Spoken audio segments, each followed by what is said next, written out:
Olá, agroempreendedora, profissionais do agronegócio. É uma satisfação novamente tê-los junto ao Armazém do Agronegócio.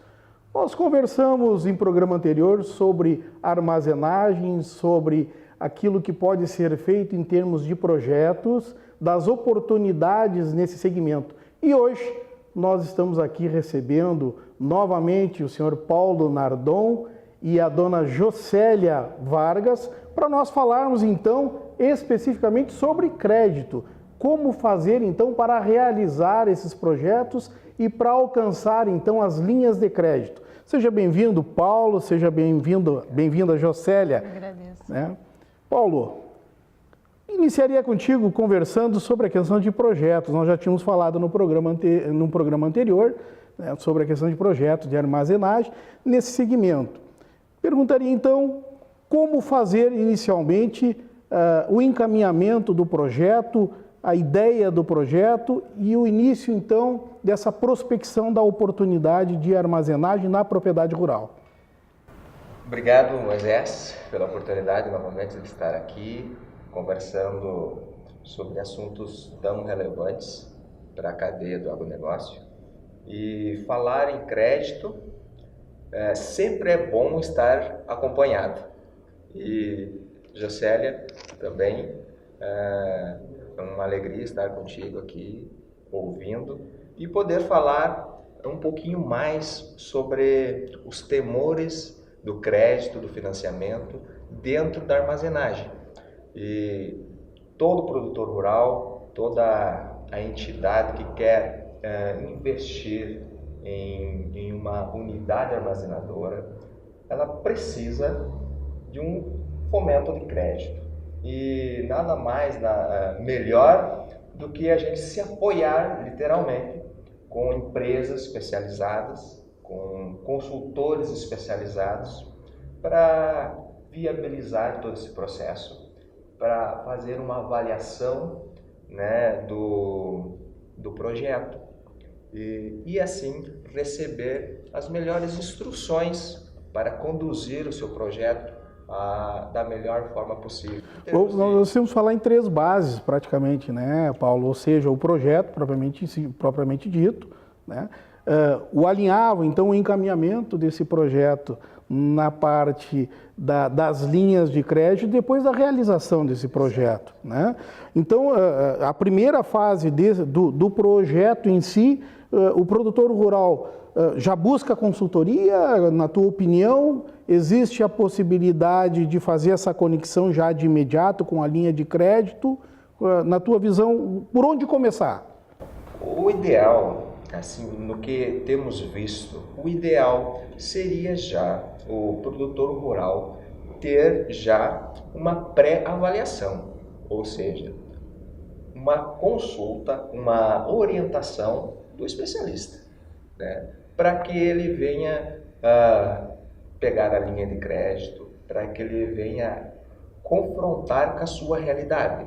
Então, nós vamos falar também conjuntamente com a Jocélia, ela vai observar a questão da gestão. Se realmente esse produtor rural está preparado, se é o momento de investir. Então, seria ideal, sim, ele receber uma orientação prévia para ir, sim, fazer um investimento nesse nível de armazenagem. Muito bem, aí nós vamos para a segunda fase então, né?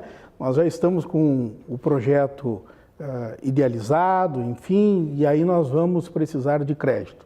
Jocélia, tu vens trabalhando há muito tempo junto ao agro, fazendo exatamente esse trabalho de viabilização do crédito, né? Já são 8 anos aí de caminhada, apoiando o produtor rural, o empreendedor rural na realização então desses investimentos. O que tu teria para nos dizer então, feito esta base de projeto, chega o momento de procurar uma consultoria para viabilizar esse crédito? Bom, Moisés, em primeiro lugar, agradeço, né, a parceria com vocês aqui, uma satisfação estar com o pessoal do agro aqui da região de Cruz Alta e arredores. Deixa eu falar para vocês uma coisa importante. Quando se trata de crédito para o agro, é importantíssimo o produtor sempre ter em mente que existe dinheiro disponível, existe crédito acessível, sabe, que pode ser disponibilizado a qualquer momento para armazenagem. Hoje, por exemplo, tem linhas de crédito para produtor rural, mas não tem para cerealistas, por exemplo.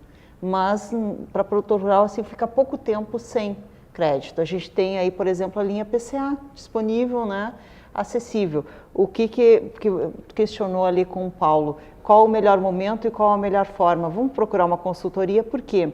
Bancos de fomento público, por exemplo, tem duas matrizes. A matriz dos dois fica em Porto Alegre. O pessoal geralmente ele não sai de lá para ir conversar com o produtor e explicar para ele: olha, a gente não precisa usar toda a tua matrícula, a gente pode usar a fração ideal, o próprio bem vai se garantir, vai servir de garantia evolutiva para fazer esse financiamento. Isso são facilidades que o produtor muitas vezes não tem ideia e que não é colocado para ele.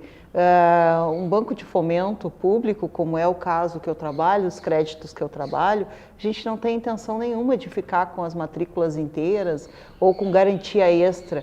A gente não tem interesse que o produtor rural tenha saldo médio, que faça obrigatoriamente um seguro com a agência. Não, tudo isso o produtor é livre, ele tem autonomia total. A única coisa que é cobrado dele é os juros a nível nacional, que vem todo o dinheiro repassado através do BNDES. Até porque o excesso de garantia acaba traduzindo um engessamento, muitas vezes, do negócio. Então, isso que tem acontecido, sabe? O que tem engessado muitas vezes é essa parte. O que eu sempre recomendo para o produtor rural? Faça georreferenciamento, faça a gestão da propriedade, faça a divisão das áreas, não fique com uma matrícula inteira, por exemplo, de 1.000, 2.000, 3.000 hectares, não, isso não é a vantagem hoje em dia. Isso também entra na parte de gestão, com sabe, Moisés? Se o pessoal se colocar, dividir e colocar um pouco numa agência de fomento, uma outra parte em banco comercial, é o ideal. Eles conseguem trabalhar com juros menor e escalonar e continuam sempre tendo os limites de crédito, que é outra coisa importante o produtor saber. O limite de crédito dele de custeio agrícola ou pecuário é um. Limite de crédito para a parte de investimento é outro.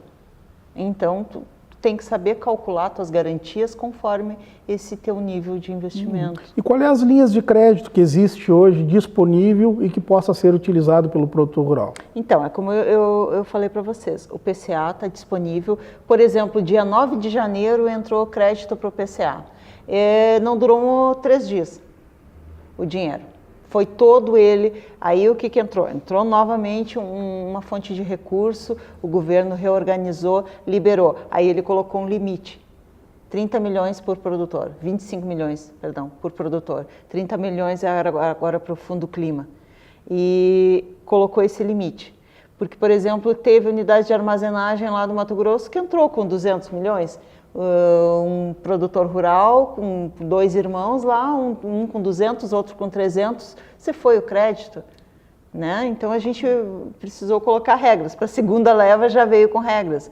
Hoje, por exemplo, aí quando entra, está tudo disponível num limite. Produtor rural até 30 milhões. Não tem crédito para cerealista, está faltando, né? Cerealista sempre precisa desse apoio. Só que como o governo entende que cerealista é uma pessoa jurídica, não está produzindo a matéria-prima, eles acabam colocando o crédito primeiro disponível para o produtor rural. Quando a gente fala em instituição pública, imediatamente nos vem a ideia de burocracia, né? Sim. De burocracia, de demora, de trâmites com dificuldade.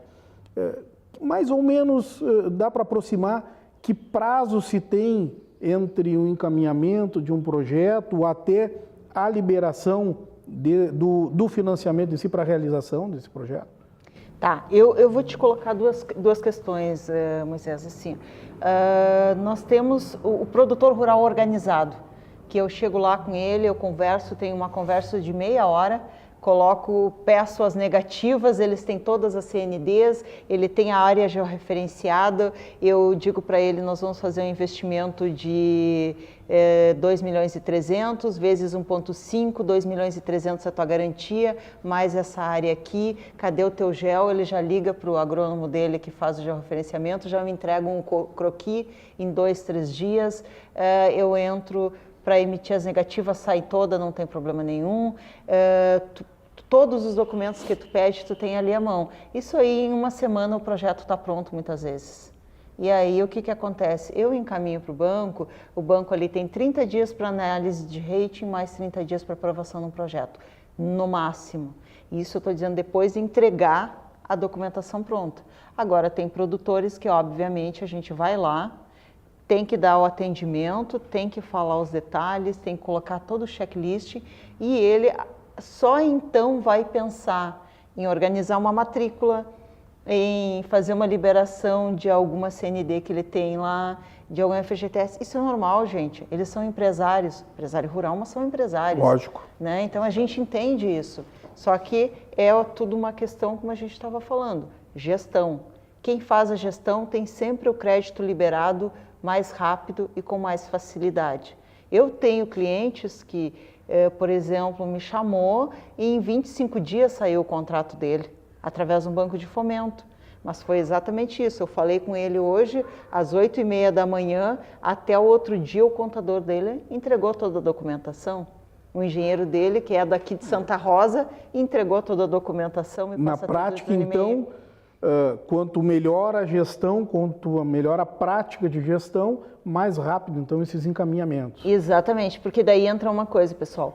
Banco de fomento público é burocrático, como qualquer outro banco. Ele não exige nada diferente do que os outros. Qual que é a diferença? Geralmente, em banco comercial, o pessoal já tem lá o cadastro dele, já está com todas as matrículas lá, guias, fichas da inspetoria, tudo. Então, já tem o cadastro pronto. Quando tu vai fazer no banco de fomento, tu tem que fazer primeiro o rating, o cadastro do cliente. Então, essa é a primeira etapa. E aí, enquanto vai se fazendo o rating, a gente já vai para a segunda fase, que é o projeto propriamente dito. E aí, o que acontece nesse período aí? Em 30 dias está tudo pronto. Então, 60 dias, geralmente fica 30 dias com a consultoria, mais 60 dias para aprovação do crédito. Isso dá 90 dias. Eu não tenho visto acontecer menos de 45 a 60 dias em banco comercial. Ou seja, acaba na realidade... Na realidade, o que o produtor tem muitas vezes assim, ele não tem acesso por ter só o banco de fomento na capital. Então, daí eles ficam achando que é difícil, é burocrático, que eles não vão lá sentar na frente do gerente e entregar o documento e ter a resposta na hora.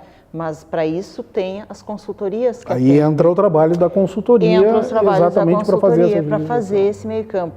E uma coisa importante, pessoal, assim, consultoria, o produtor só tem que pagar esse investimento que ele faz quando o crédito dele for liberado. Antes disso, consultoria séria não cobra por isso. Ou seja, há uma garantia do trabalho da consultoria, no sentido de que somente vai ter algum custo para o produtor rural se houver a liberação do crédito. Exatamente.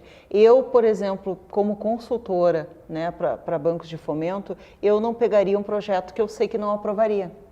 Porque eu não vou ficar 5, 10 ou 30 dias trabalhando sabendo que é impossível, que é inviável. Então, na conversa com o produtor rural, a gente já tem mais ou menos a experiência de saber se o projeto é viável ou não. Quais são os principais entraves, assim, Juscelia, por favor?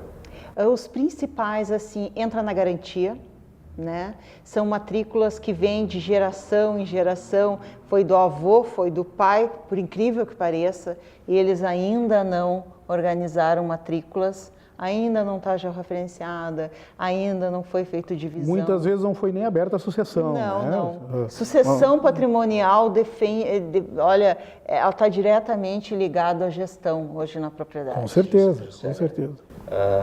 Em termos assim, nessa linha de armazenagem, o que você orienta para aqueles produtores rurais, os empresários rurais, que assim tem alguma dúvida, tem alguma ainda não estão decididos.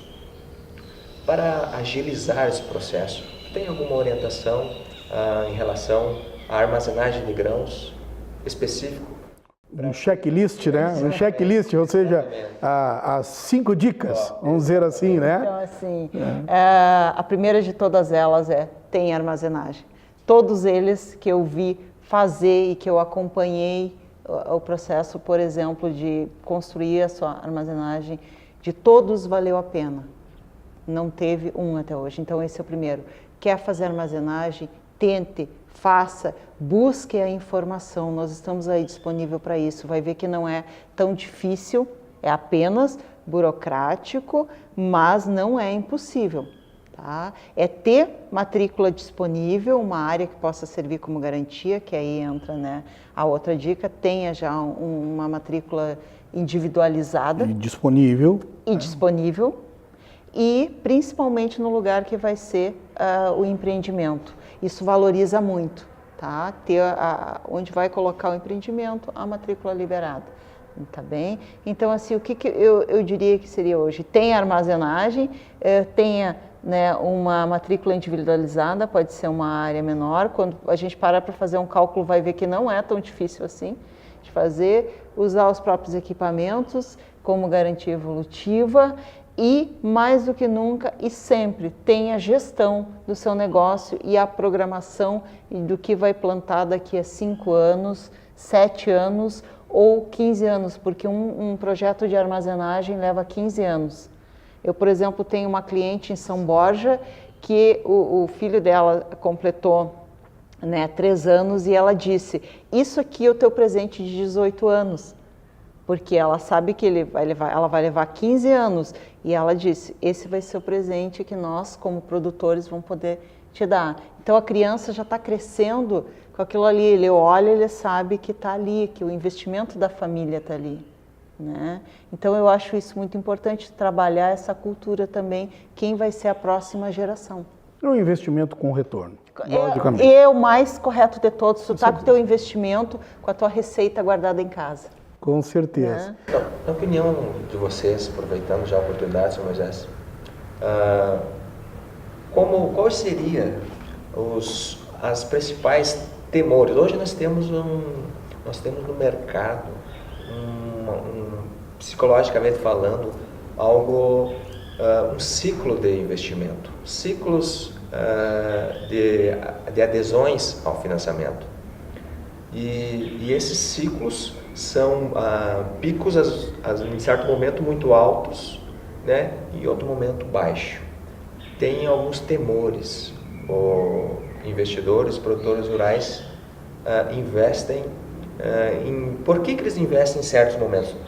É porque a liberação do crédito se dá naquele momento ou literalmente é porque alguém fez a frente e resolveu investir? Tem um certo medo hoje de investir em armazenagem, principalmente. E nesse ponto, qual é o sentimento de vocês? A questão acho que está mais ligada à informação, né? Ou seja, a informação ainda é insuficiente. Eu julgo até que em quase todos os setores a informação é insuficiente, né? O produtor está muito ligado na parte da produtividade, né? E a informação que chega a ele diz respeito à cadeia do agro, ela está toda voltada, né, para a produtividade. E logicamente que acaba faltando informação e essa é a nossa função enquanto consultores. Trabalharmos para levarmos informação de valor para o produtor rural, para que ele possa se utilizar então desta informação, né? Porque o que tira o sono do produtor rural, basicamente, né? É a questão de climática, né? Que já existe possibilidades de minorar, né? Através da irrigação, enfim.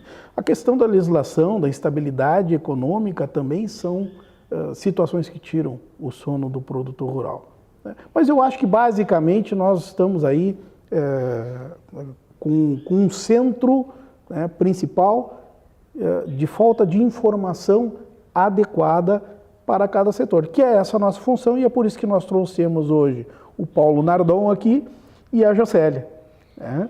Nós queríamos agradecer, inclusive, a participação. Estamos chegando ao final de mais um programa do Armazém do Agronegócio. E, logicamente, que o tema não vai se exaurir no programa, nós precisaremos retomar o assunto, mas fica, então, o convite, né, para que a gente possa vir novamente conversar sobre o tema, Jocélio. Ok. Moisés, te agradeço. Eu só vou colocar uma questão. Há 7 anos atrás, nós tínhamos crédito para armazenagem a juros de 2,5% a 3%. E o uso do crédito era o mesmo que hoje é. Então, eu digo assim, realmente tu tens razão com relação a isso. O produtor, primeiro, ele vê o que ele está produzindo e só num terceiro momento, ou quarto, ou quinto, ele vai pensar em armazenar. Enquanto que a armazenagem, pelo nosso ponto de vista, como consultoria, deveria ser o primeiro, porque ele está garantindo a receita dele dentro da propriedade. Certamente, tá, certamente. Também nós queremos agradecer, então, também a sua assistência, né, o agroempreendedor que tem nos assistido, e queremos convidá-lo para que nos siga, então, o canal do YouTube, para que faça a sua inscrição, dê o seu like e traga, logicamente, a sua contribuição. Obrigado e um abraço.